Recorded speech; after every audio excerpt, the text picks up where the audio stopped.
예, 먼저 이런 귀한 자리에서 강연을 할 기회를 주신 장상 대표님께 깊은 감사를 드리고요. 바쁘신 와중에도 이렇게 참석해 주신 모든 분들께 깊은 감사를 드립니다. 제가 오늘 강연할 주제는 북한 비핵화의 장애 요인들과 한반도 평화를 위한 새로운 접근입니다. 예, 새로운 접근이다 보니까 상상할 수 없는 것을 상상하는 발상의 전환이 들어있는데 그것 때문에 여기서 놀라시는 분들도 많이 계시지 않을까 좀 걱정이 됩니다. 그러니까 제가 원래는 대한민국에서 둘째가라고 하면 서로할 그런 평화주의자고 둘째가라고 서로하면 그런 대화파입니다. 그런데 그런 제가 2016년부터 한국의 독자적 핵무장 필요성을 주장을 했습니다. 그거는 이제 북한이 2016년 1월에 시험 용수탄 가지고 실험을 했는데 저는 그걸로 인해서 결국 그러니까 남북 관계가 다시 과거와 같은 이제 어떤 대화 국면으로 돌아가기 어려운 상황이 발생을 했다. 그래서 남북한 간의 힘의 균형이 이루어지지 않으면은 결국 그 남북한 간의 대화와 교류 협력을 보고는 힘들다라고 봤고, 그래서 결국 문재인 정부 때도 기대를 걸었지만은 정상회담은 세 차례 있었지만은 결국 그게 남북한 간의 관계 복원으로 가진 못했습니다. 그리고 그래서 제가 그때 이제 2016년에 독자적 핵무장 얘기를 하니까 많은 사람들이 깜짝 놀라더라고요. 아, 정성장 박사가 왜 그런 갑자기 극우들이나 하는 그런 주장을 하느냐. 근데 극우들이 하는 주장하고 제 주장은 들어보시면 알겠지만 큰 차이가 있습니다. 프랑스의 드골 대통령이 핵무장했다고 해서 드골 대통령이 극우라고 할 수 있나요? 그건 아니죠. 프랑스에서도 드골 대통령에 대한 국민들의 지지는 거의 한 70~80% 이상 됩니다. 국민들의 좌우를 불문하고 국민들의 3분의 2 이상이 지지할 정도로 높은 존경심을 가지고 있고, 그리고 미국이 핵무기 개발해서 결국은 히로시마하고 나가사키에 투하했는데 그로 인해서 한 10만 명 가까운 사람이 즉각 사망을 했죠. 그런데 그로 인해서 더 큰 희생을 막았다는 게 미국의 평가였습니다. 그로 인해서 2차 대전이 끝났고, 그리고 우리가 일제로부터 해방이 됐습니다. 만약 그때 이제 원자폭탄이 두 군데 떨어지지 않았으면은 미국이 지금 일본의 식민지하에 살지 모르고 우리는 여전히 일본의 식민지하에 살지도 모릅니다. 그러니까 원자폭탄, 그러니까 핵무기 자체가 선이나 악은 아니고 이것을 잘 쓸 경우에는 선이 될 수도 있고 그렇지 못하면 악이 될 수도 있는 거죠. 그래서 핵무기 자체를 어떤 선악의 이분법적으로 보는 것은 바람직하지 않다고 보고요. 제가 오늘 이야기할 것은 이제 냉정하게 현실을 들여다보자는 겁니다. 먼저 이제 북한 비핵화의 10대 장애 요인들에 대해서 말씀을 드릴 텐데, 여전히 북한 비핵화가 가능한가? 많은 사람들이 계속 비핵화 협상을 매달려야 된다라고 얘기를 하지만은 과연 여전히 가능한가에 대해서 냉정하게 들여다볼 필요가 있습니다. 그리고 두 번째로는 한국 정부가 이야기하고 있고 추구하고 있는 확장 억제, 과연 이게 얼마나 신뢰할 만한가. 그러니까 만약 이게 신뢰하기 어렵다면 우리에게 다른 어떤 선택지가 있는가에 대해서 알아보도록 하겠고, 과거에는 한국의 이제 북한 핵에 대한 대응 방법으로서 네 가지를 주로 얘기를 했습니다. 하나는 이제 확장 억제, 미국의 확장 억제, 두 번째가 전술핵 재배치, 그리고 세 번째가 핵공유, 네 번째가 독자적 핵무장이었는데, 이제 최근에 들어와서는 이게 많이 정리가 됐어요. 두 개로 좁혀졌습니다. 그러니까 전술핵 재배치에 대해서 미국이 어렵다라고 이제 이야기를 하고 또 전문가들이 자세히 들여다보니까 전술핵 재배치 가능성도 낮고 실효성도 별로 약하고, 핵공유도 이제 한때 많이 주장을 했었는데 그게 별로 그렇게 큰 실효성이 있어 보이지 않고, 그래서 지금은 확장 억제냐 독자적 핵무장이냐 이 두 가지로 크게 좁혀졌습니다.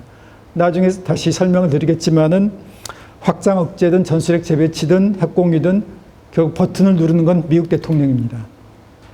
미국 대통령이 버튼을 누르게 돼 있는데, 문제는 그러니까 북한이 우리한테 핵을 사용을 했을 때 미국이 북한 핵을 사용하면은 북한이 가만히 있겠습니까? 북한이 당연히 워싱턴 DC라든가 뉴욕에 대해서 핵을 쓰겠죠.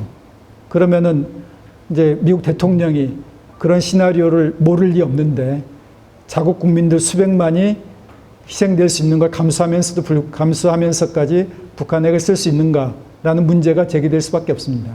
그래서 결국 확장 억제나 전술핵 재배치나 핵공유나 달라 보이지만은 결국 같은 거고 큰 틀에서는 비슷한 거고, 그래서 이 독자적 핵무장, 그러니까 확장 억제에 대한 신뢰성 문제가 제기되면서 독자적 핵무장이 관심을 끌고 있는데, 많은 사람들이 이런 얘기를 합니다. 그게 좋긴 하지만은 우리도 가질 수 있으면 좋겠지만 그게 가능하겠냐? 미국이 용인할 수 있겠느냐? 뭐 그러면서 절대로 용인할 수 없다. 그런 얘기를 많은 분들이 하세요. 근데 뭐 그런 분들하고 제가 6년 전부터 논쟁을 해왔는데 그분들의 주장을 보면은 그러니까 사실과 다른 부분들이 너무나 많습니다. 그래서 우리가 이제 미국 내에서 이 문제에 대해서 정말 어떠한 논의가 이루어지고 있는지 좀 살펴보고, 우리가 만약 미국을 설득한다고 하면은 어떻게 설득이 가능한지 살펴보고요. 그리고 저는 기본적으로 남북한 간의 핵균형이 이루어지지 않으면, 힘의 균형이 이루어지지 않으면은 남북 대화도 불가능하다고 봅니다. 그러니까 핵무기를 만들어서 북한하고 핵전쟁하기 위해서 핵무기를 만드는 게 아니고, 소련이 핵무기 만들었을 때 미국하고 핵전쟁하기 위해서 만든 건 아닙니다. 중국이 핵무기 만들어서 뭐 소련이나 미국하고 핵전쟁하기 위해서 만든 건 아니거든요.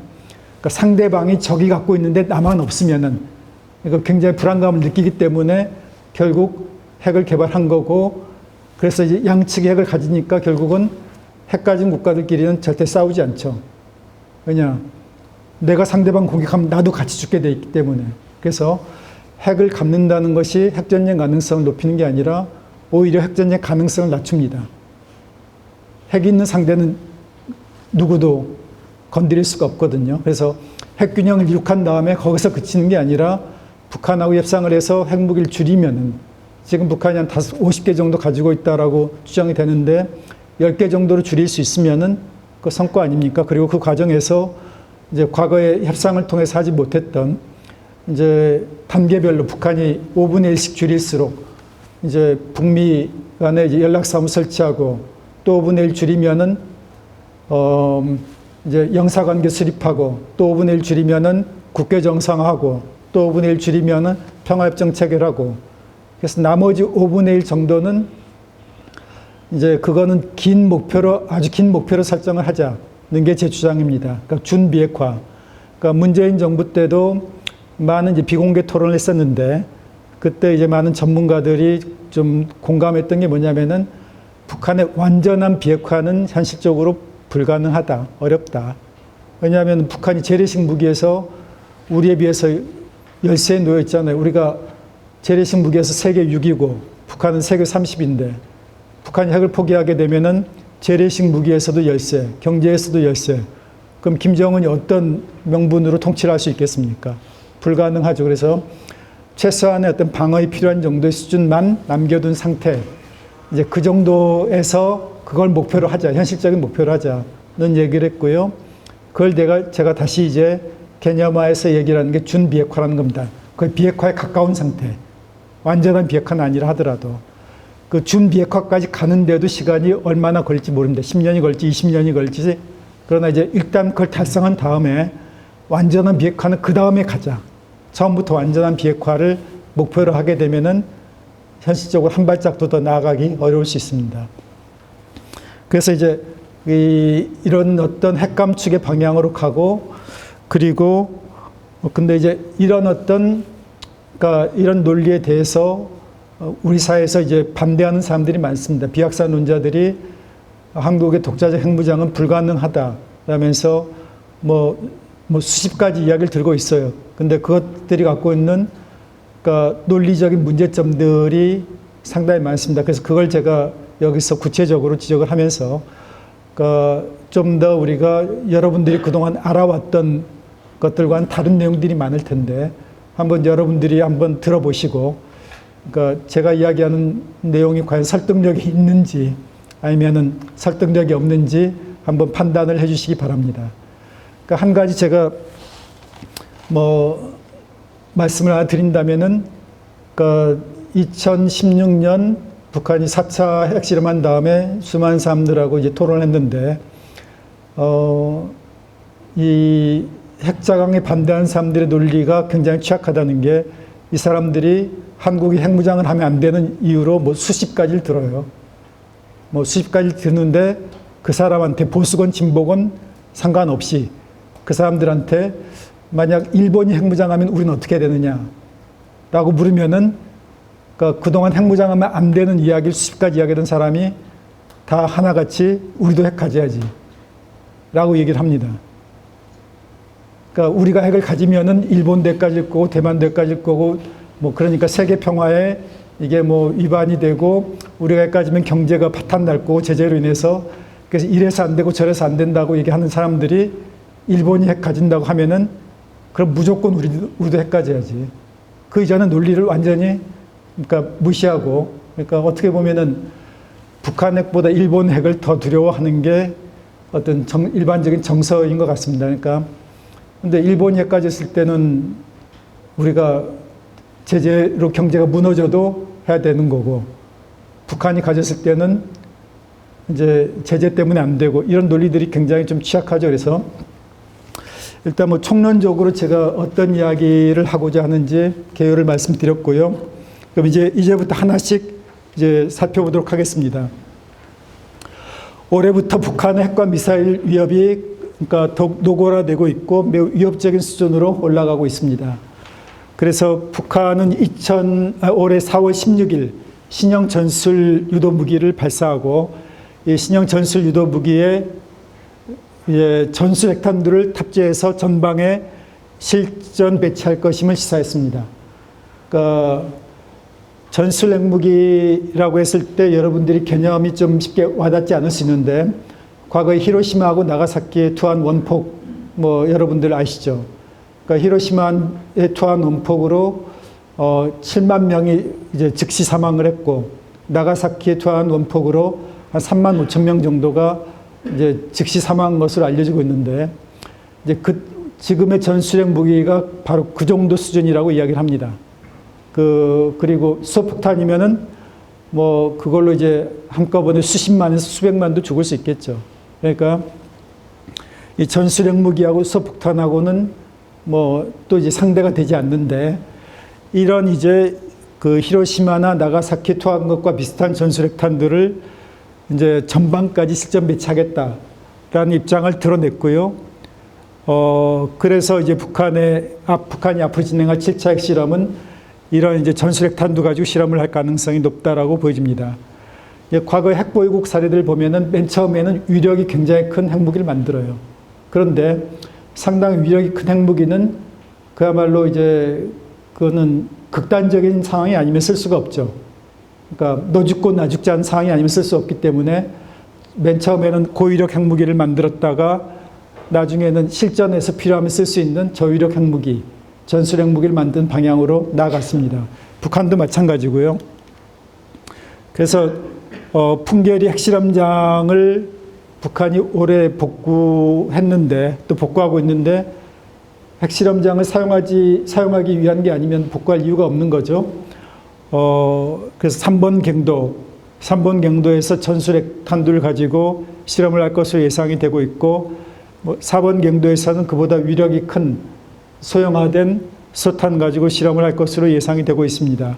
그리고 북한 영변에 50메가와트급 이제 원자로 건설을 재개하고 있는데, 이게 완공이 되면은 플루토늄 생산량이 앞으로 이제 10배 이상 증가할 것으로 예상이 됩니다. 그러니까 많은 전문가들이 지금 북한이 한 핵무기 50개 정도를 보유하고 있는 걸로 추정을 하는데, 50개 정도를 만들 수 있는 핵물질을 보유하고 있는 걸 추정이 되는데, 2030년에는 100개 이상 보유할 걸로 그렇게 추정이 됩니다. 핵무기가 늘어나면 늘어날수록 우리에 대한 위협도 커지고 핵 확산의 위협도 커진다고 봐야겠죠. 그런데 이제 올해 9월 8일 북한이 핵무력 정책 법령이라는 걸 새로 채택을 했습니다.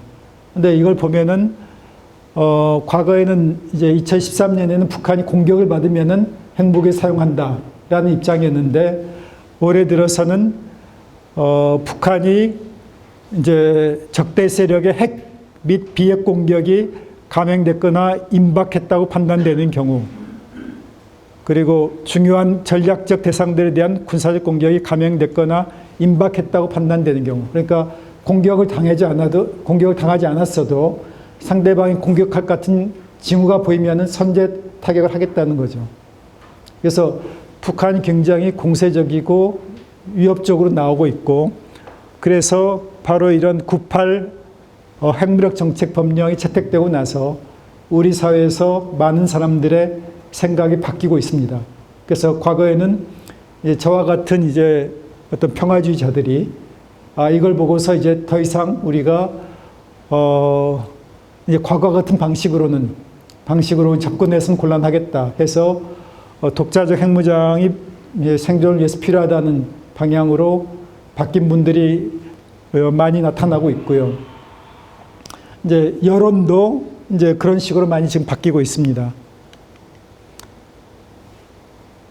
그리고 이제 지난 이제 9월 25일부터 10월 9일까지는 북한이 이제 여러 차례 탄도미사일 발사했는데, 그 탄도미사일 발사가 전술핵 운용 부대들의 이제 군사훈련이었다고 밝혔죠. 그래서 북한이 전술핵 운용 부대들을 가지고 남한의 주요 군사 지휘 시설, 그리고 항만, 이제 공항 등을 타격하는 그런 훈련을 했습니다. 이제 전술핵 가지고 이제 주요 군사 시설 이제 모의 타격하는 훈련을 했기 때문에 이거는 훨씬 굉장히 위험한 어떤 수준으로까지 나아가고 있고요. 이제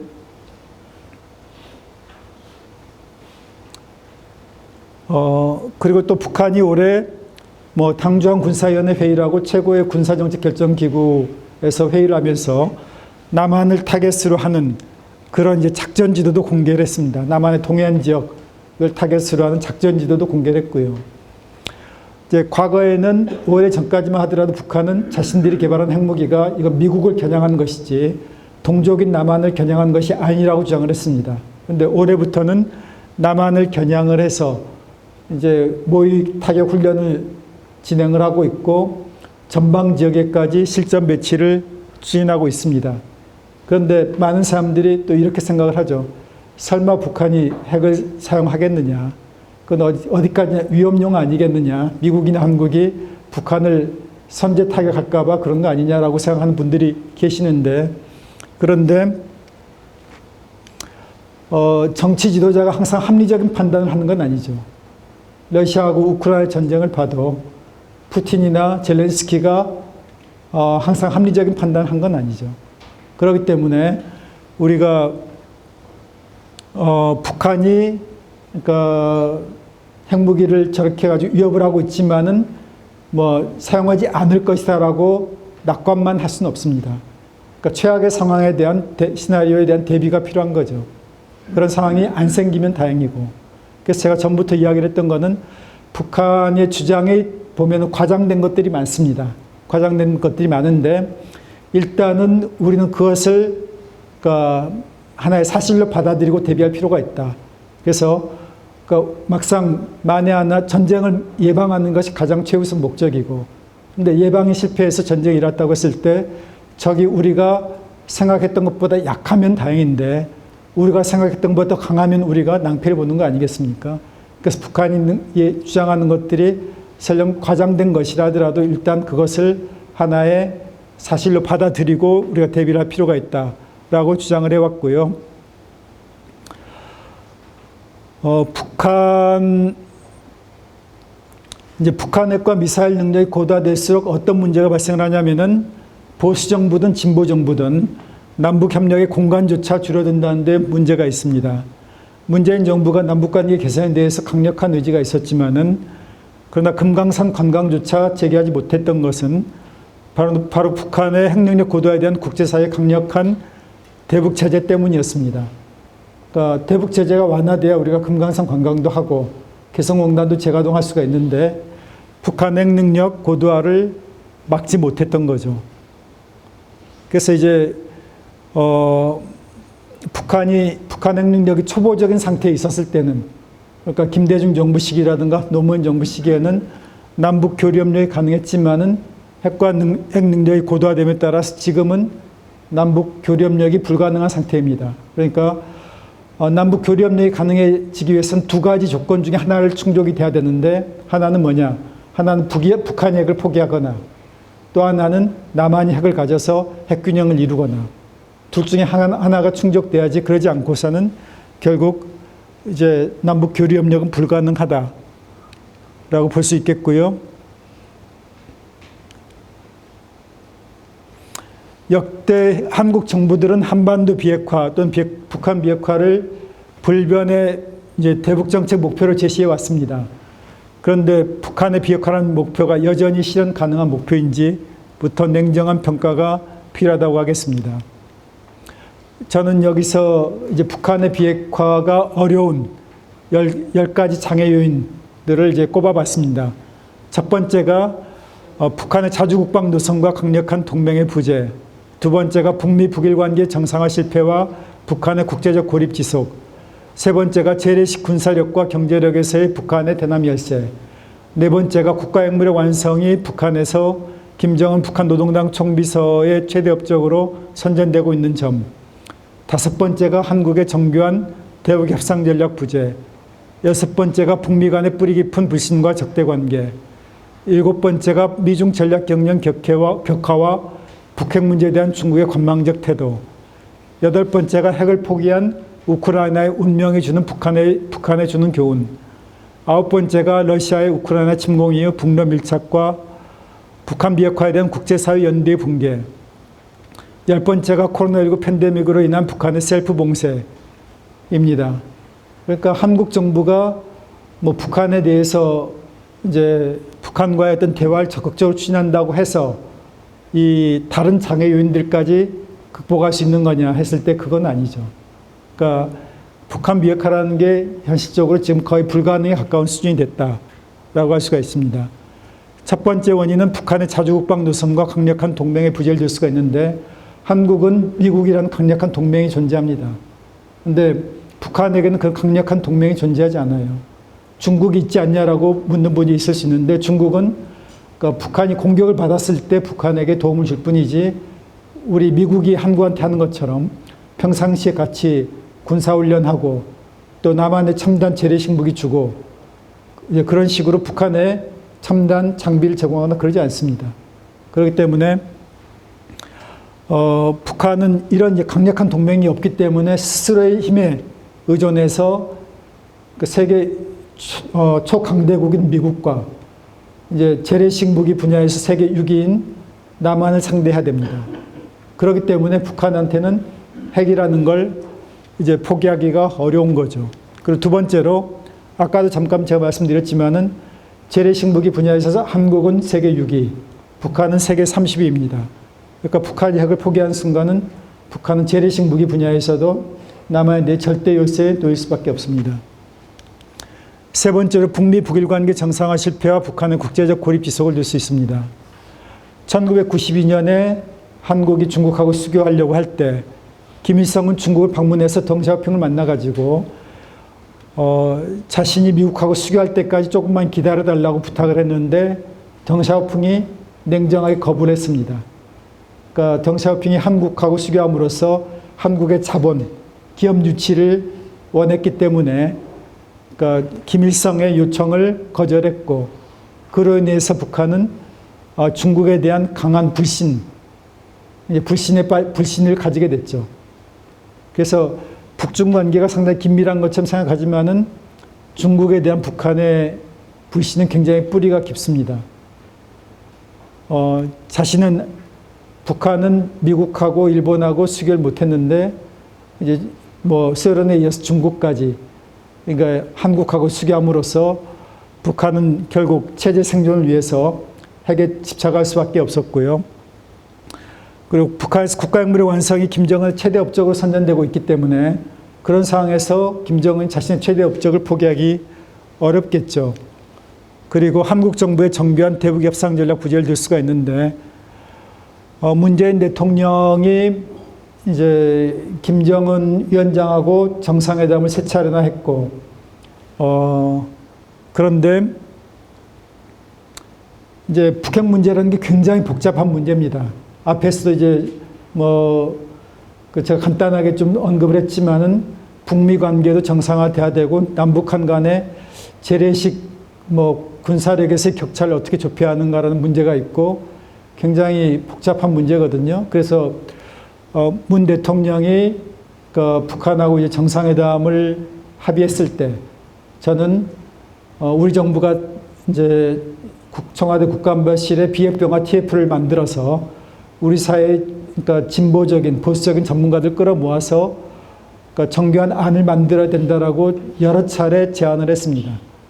그러니까 이 핵 문제, 북한 핵 문제와 관련해서 이제 평화 체제 전문가도 필요하고 제재 전문가도 필요하고 미국을 아는 전문가도 필요하고 북한을 아는 전문가도 필요하고 핵 전문가도 필요하고 다양한 분야의 전문가들이 필요하거든요. 어느 한 사람의 천재가 이 문제와 관련, 이 복잡한 문제와 관련해서 아주 정교한 안을 만들 수가 없습니다. 그런데 이제 그런 제안을 그렇게 하라고 수차례 권유를 했지만 그걸 거절했고 결국 북한과 미국이 수용할 수 있는 정교한 안을 만들어내지 못하고 하노이담까지 결렬되면서 결국 그 당시 시도가 좌초되고 말았죠. 그리고 나서 북한은 남한도 대안이 없고 그리고 미국하고 협상을 했더니 미국은 좀처럼 이제 생각을 바꾸기 어렵고 그래서 이제 더 이상 이제 남한이나 미국하고 협상하는 게 의미가 없다라고 판단해서 결국 협상을 포기하는 방향으로 갔죠. 트럼프가 김정은과 만나서 빅딜을 하겠다라고 했는데 트럼프는 협상 의지가 있었지만은 트럼프와 같이 협상의 정상회담에 동행했던 폼페이오 그리고 존 볼튼 모두 강경한 입장이었죠. 그러니까 미국의 일반 관료들은 기본적으로 선비핵화 후 제재 완화 문제에 대해서 굉장히 강경한 입장을 갖고 있습니다. 결국 그래서 정상회담이 두 차례 그리고 판문점에서 트럼프 김정은 상봉이 있었지만은 양 국가 간의 뿌리 깊은 불신 때문에 결국 접점을 못 찾고 좌절되고 말았습니다. 근데 이제 이런 실패의 경험이 북한으로 하여금 다시 협상에 나오는 것을 어렵게 하는 거죠. 북한은 이제 트럼프한테 요구를 한 게 뭐였냐? 트럼프한테 요구한 게 그리고 한국 정부한테도 요구한 게 대화의 조건으로 한미연합훈련 중단을 요구를 했습니다. 그리고 트럼프는 그걸 받아들일 용의가 있었는데 미국에서 반대했죠. 국방부에서 반대하고 문재인 대통령은 이것을 어떻게 할 건지 고민하다가 다시 재개하고 결국 이제 그럼으로써 이제 그 연합훈련 재개하고 그러면서 김정은은 다시 핵무력 고도화의 방향으로 간 겁니다. 그러니까 우리가 일방적으로 연합훈련 중단할 수 없지만은 그러니까 북한이 어떤 조건을 충족시키면은 연합훈련을 중단할 수 있다라고 북한이 가장 그러니까 강력하게 요구해오고 가장 중요시하게 생각하는 게 연합훈련 중단인데 문재인 정부조차도 이 문제에 대해서 답을 제시 못했습니다. 결국 그러면서 종전선언 얘기를 하는데 종전선언에 대해서 북한이 수용을 안 한 게 뭐냐면은 종전선언 한다고 해서 그럼 연합훈련 중단되느냐 거기에 대한 명확한 답이 없잖아요. 북한이 요구하는 거는 그건데 결국 이제 남과 북이 서로 그러니까 주고받기 그러니까 거래가 가능한 주고받기를 해야 되는데 그걸 실패했고 결국은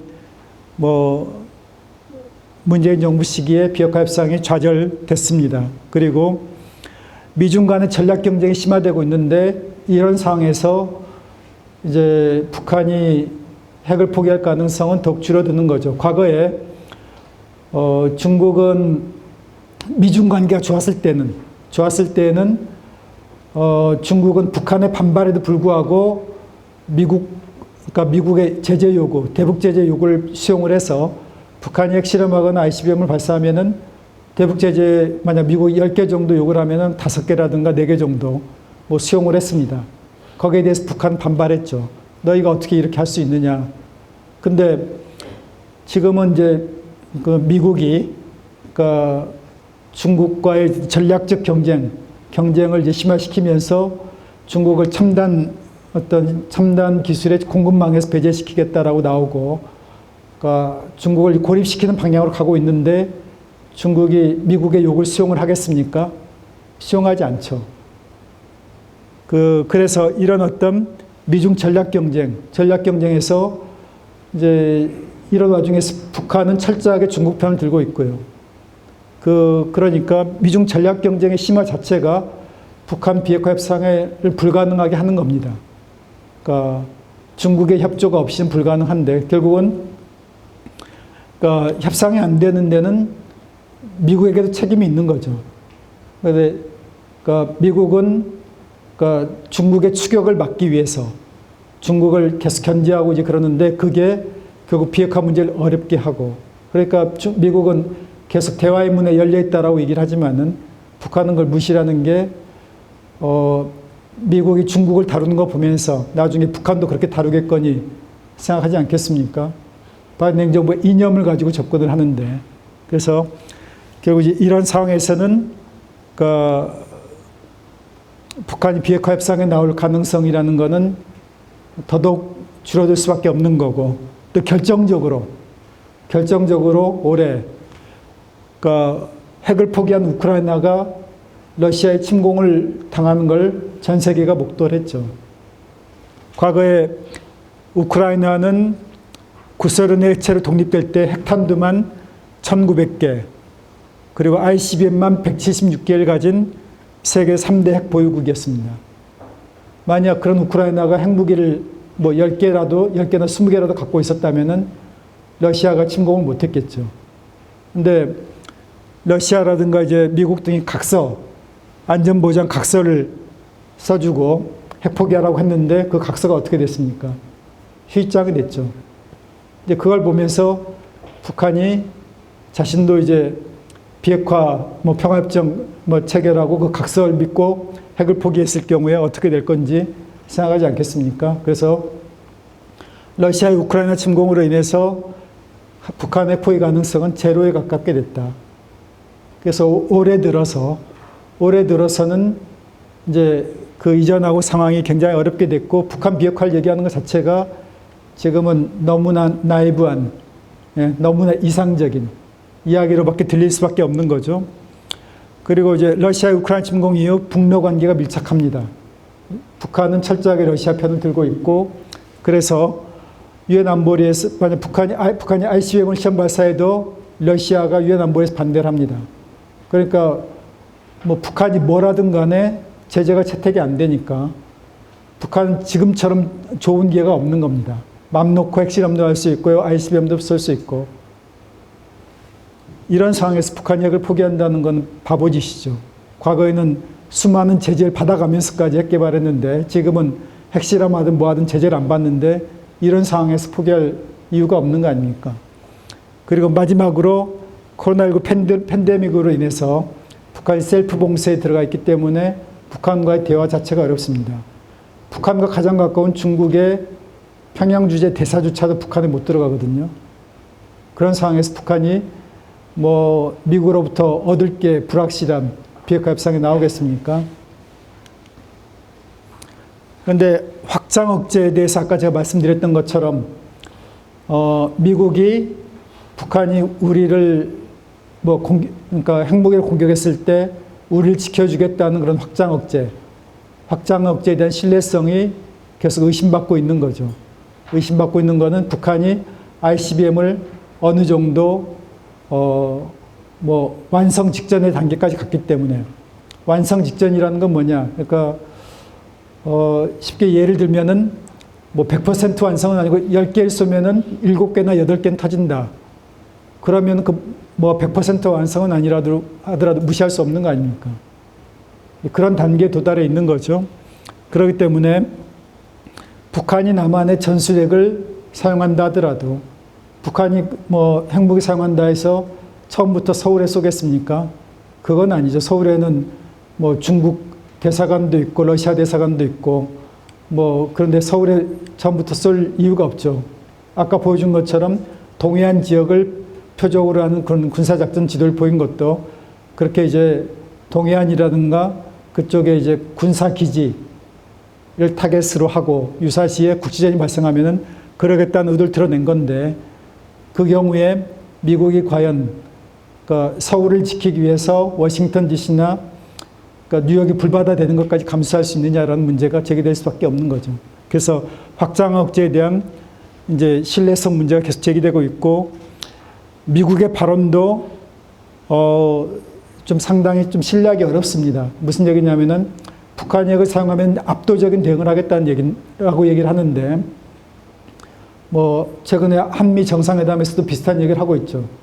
그럼 압도적인 대응이라는 거는 북한이 전술핵 사용하면 전략핵으로 대응을 하겠다는 거냐?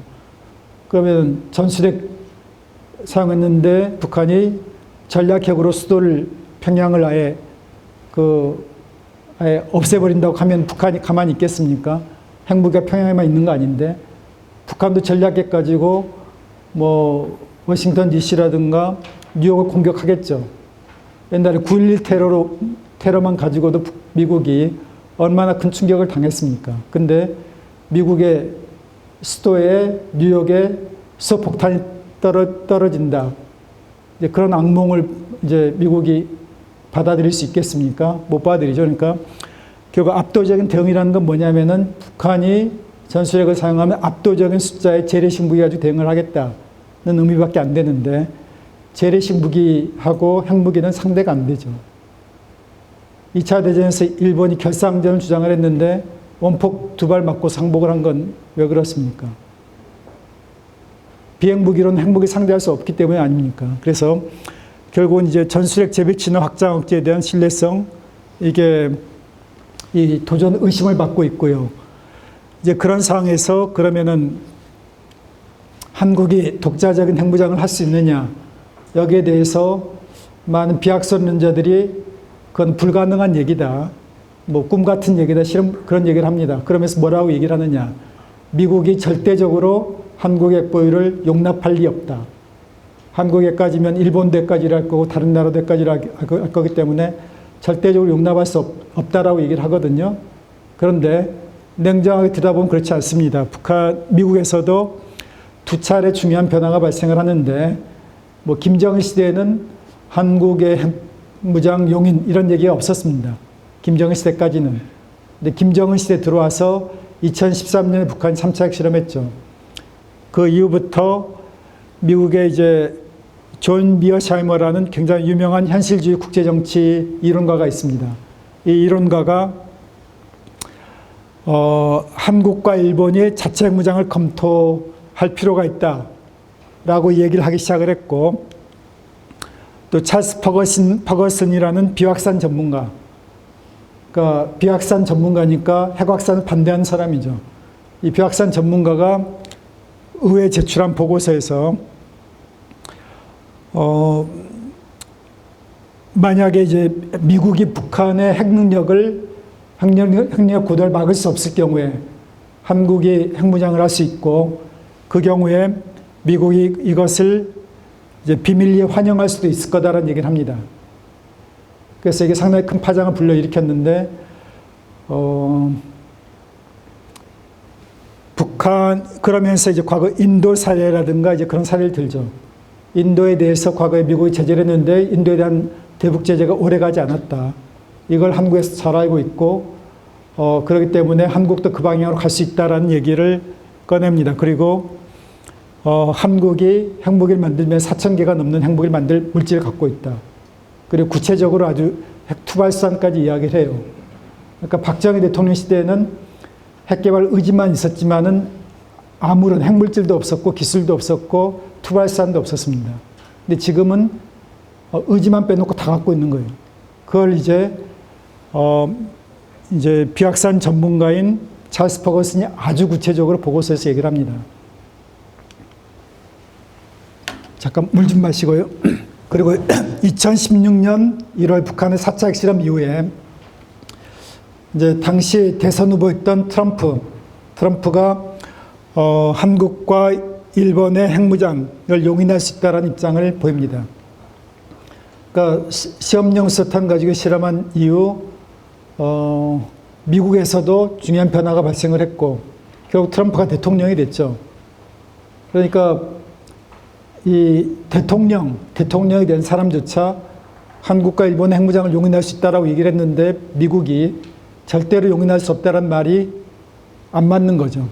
만약 문재인 대통령이 당시 이제 2017년에 북한의 핵 위협에 맞서서 우리도 핵무기가 필요하다라고 트럼프 행정부를 설득을 했으면은 트럼프 행정부가 그걸 수용을 했을 수도 있습니다. 그런데 이제 문재인 대통령 비핵 평화라는 어떤 그런 입장을 고수했기 때문에 뭐 한국이 핵 안 갖겠다는데 억지로 너 가지라 뭐 그렇게까지 이야기할 필요는 없는 거 아니에요.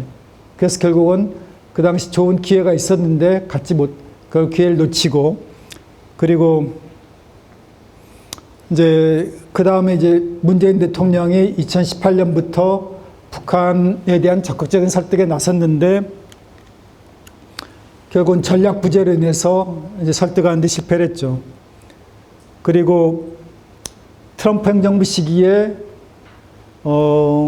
트럼프 행정부의 뭐 국무장관이라든가 많은 이제 관료들이 그 중국을 압박하면서 중국이 적극적으로 협조하지 않으면은 한국과 일본이 핵무장하는 걸 미국은 용인할 수밖에 없다. 이런 식으로 핵무장을 하나의 카드, 대중 압박 카드로 사용을 했습니다.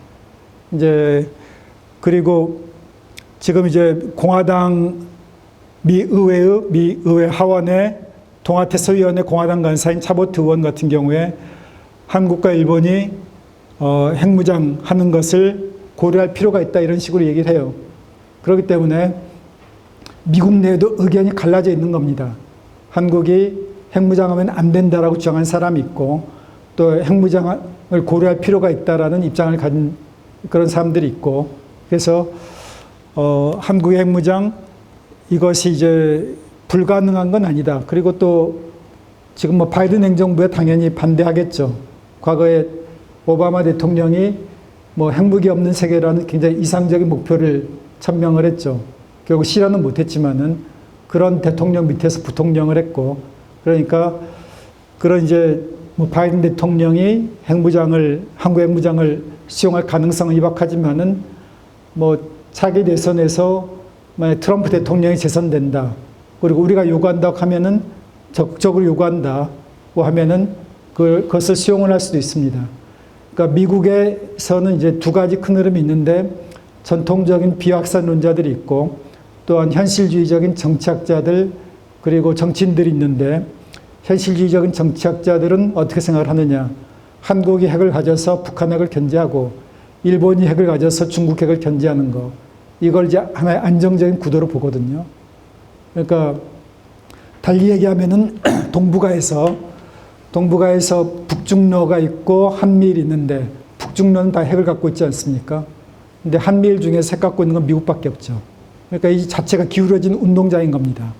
그런데 여기서 한국이 핵을 가지면은 남북 간의 기울어진 운동장이 평평하게 되는 거고 일본까지 핵을 가지게 되면은 이 동북아에서 운동장이 더 평평해지는 거죠. 그러니까 이런 이제 흐름이 있기 때문에 우리가 미국이 절대적으로 핵무장을 용인할 리 없다라고 주장하는 것은 맞지가 않고요. 그리고 핵무장이라는 것도 즉각적인 핵무장은 불가능합니다. 그러니까 긴 호흡으로서 비핵화라는 것도 단기간 내에 되는 게 아니잖아요.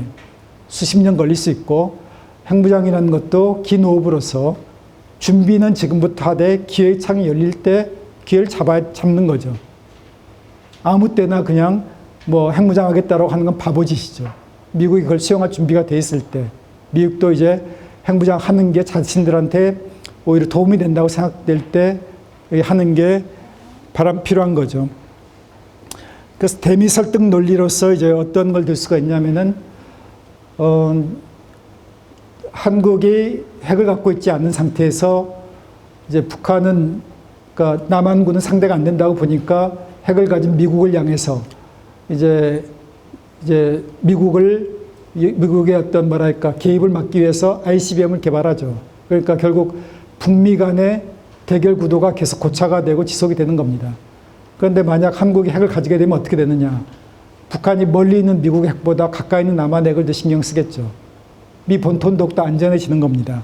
그리고 또 이제 한국이 핵을 갖게 되면은 북한이 남한의 전술핵을 사용하면 우리가 전술핵으로 대응하고 전략핵을 사용하면은 우리가 전략핵으로 대응하게 될 것이기 때문에 미국이 북한과 핵전쟁에 휘말릴 이유가 없어지는 거죠. 그러니까 미국은 다 이래저래 안전해지는 겁니다. 북한이 핵을 사용하든 안 하든.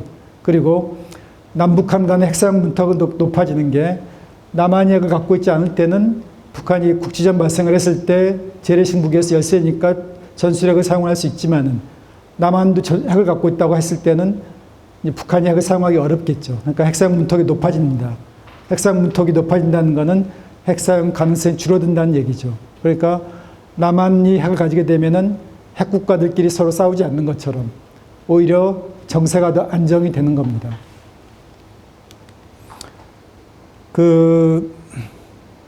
그리고 또 이제 미국에선 이런 이제 우려가 있습니다. 만약에 한국이 핵을 가지게 되면 한미동맹 깨지는 거 아니냐. 근데, 여론조사를 해보면은 우리 국민들처럼 아마 세계에서 가장 친미적인 나라가 없을 겁니다. 친미적인 국민들이 없을 겁니다.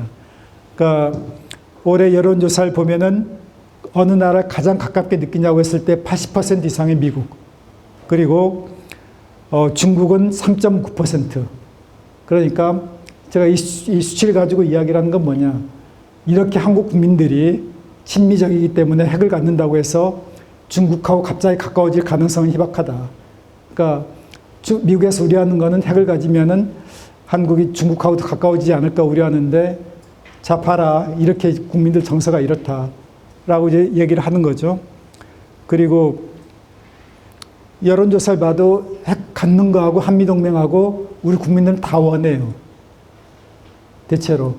그렇기 때문에 이런 걸 가지고 또 이제 미국을 설득을 할 수가 있고요. 그리고 얼마 전에 이제 영국 외교관하고도 이제 같이 대화를 했는데 저 수치를 얘기를 했더니 영국에서 요즘 수치가 얼마 나오는지 모르겠지만은 아마 한국 사람들이 영국 사람보다 더 친미적인 것 같다라고 이야기를 하더라고요.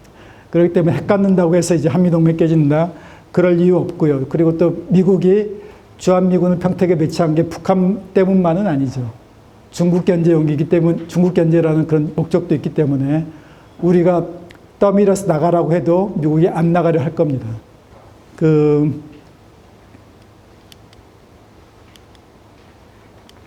그래서 이제 미국의 행정부차의 입장을 이제 이해할 필요가 있고요. 4단계 접근법, 이제 핵균형과 핵감축을 위한 4단계 접근법을 제가 제시를 했는데 핵무장 필요성만 가지고 설득하는 데는 한계가 있습니다. 핵무장을 한다면 어떤 식으로 하고 그래서 어떠한 결과를 가져올 것인가를 설명을 할 필요가 있는데 1단계는 북한 핵실험하면은 우리는 NPT 탈퇴한다라고 하면서 북한 핵실험을 막는 겁니다. 근데 그럼에도 불구하고 북한이 핵실험을 할 수가 있죠. 그러면은 그때는 이제 핵실험 할 경우는 NPT 탈퇴 선언을 하고 만약 북한이 6개월 내에 비핵화 협상이 안 나오면은 우리는 핵무장 실행으로 간다. 근데 그렇게 함에도 불구하고 북한이 비핵화 협상이 안 나오면은 그 다음 단계가 대미 설득 및 미국의 암묵적 동의하에 핵무장을 추진하는 단계인데 이 기간은 굉장히 길 수가 있습니다. 5년이 될 수도 있고 10년이 될 수도 있고 15년이 될 수도 있고. 그러니까 미국을 설득하지 않고 핵무장을 하는 건 현실적으로 불가능합니다. 그래서 트럼프 같은 대통령이 나오고 그런 대통령이 동의한다는 조건 하에서 우리가 가는데 방법이 두 가지가 있을 수 있습니다. 하나는 이스라엘식으로 은밀하게 핵 개발하고 핵 가졌다라는 걸 대외적으로 공표를 안 하는 방식이 있어요. 공개적으로. 다만 간접적으로 우리가 북한에게 대한 확실한 억제력을 갖고 있다. 라고 얘기하면 다 그게 무슨 말인지 알아듣겠죠. 그럼 핵 가졌다는 얘기냐? 그러면은 긍정도 부정도 할 수 없다. 예, 이스라엘이 하듯이 NCND. 그러면 다 감고 있는 걸로 알지만은 짐작은 하지만은 핵 가졌다라고 얘기 안 하면 그걸 가지고 제재를 할 수도 없는 거 아니에요. 그리고 우리가 갖고 있는 핵 능력으로는 적어도 히로시마나 나가사키에 떨어뜨리는 그 정도는 핵실험이 필요가 없습니다. 그러니까 고위력 핵무기는 핵실험이 필요해요. 핵실험을 하면 제재가 따를 수도 있지만은 우리가 이 좁은 땅덩어리에서 무슨 고위력 핵무기까지 필요하겠습니까? 그래서 저위력 핵무기 만드는 데는 핵실험도 필요 없으니까 미국만 동의하면 은밀하게 할 수가 있고 또 이제 조건부 핵무장을 선언하는 방식도 있죠. 우리가 핵 개발 다 끝내고 나서 이제 북한이 핵을 포기하면 우리도 핵을 포기한다 하고서 핵감축 협상에 들어가는 건데, 뭐 5분 내로 제가 마치겠습니다. 시간이 뭐 많이 지나간 것 같은데, 이제 어떤 분들은 이렇게 얘기를 합니다. 그러니까 우리가 핵무장한다고 하면 북한이 가만히 있겠냐, 선제 공격하지 않겠냐라고 얘기를 하는데, 바보가 아닌 이상 핵무장한다라고 뭐 공표를 할 필요는 없는 거죠. 그리고 핵무기 만든 시설은 극비 시설인데 어디에서 핵무기 만든다 그렇게 공표하고 할 리가 없는 거 아닙니까? 그렇기 때문에 뭐 핵개발 과정 자체는 극비리에 추진하고 완료가 되면 그때 가서 얘기를 하면 되는 거지, 그 이전에 얘기할 필요는 전혀 없고요.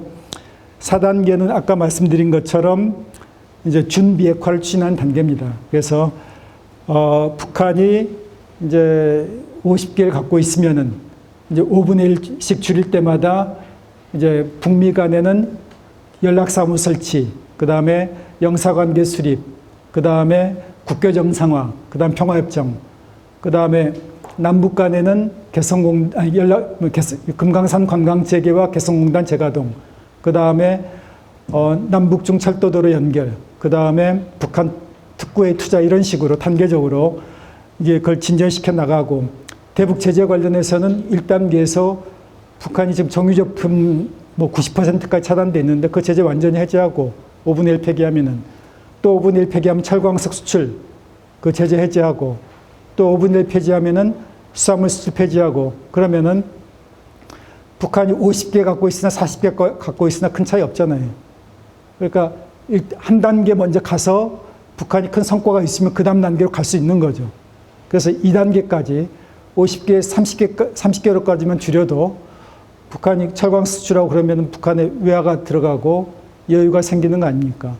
그러면은 이런 이득을 보면은 한 발자국 더 나아갈 수도 있죠. 그래서 이런 과정이 이제 상당한 기간이 소요될 수 있을 수도 있는데, 이렇게 단계적으로 가는 과정. 근데 그 과정에서 우리가 핵을 갖고 있으면은 북한이 그 합의를 파기하고 다시 늘리면 우리도 같이 균형을 맞추고, 그렇게 되면은 북한이 핵을 만든다 하더라도, 느린다 하더라도 우리가 겁을 낼 이유가 없는 거죠. 이렇게 해서 북한과 이제 4단계에 걸쳐서 핵 감축 로드맵 가고, 최종 마지막 5분의 1은 그건 아주 장기적인 과제로 이제 설정을 해서 우리가 보다 현실적인 목표를 추구할 필요가 있다고 봅니다. 예, 그럼 일단 이 정도로 강의를 하고, 또 궁금하신 점이 있으면 답변하도록 하겠습니다. 감사합니다.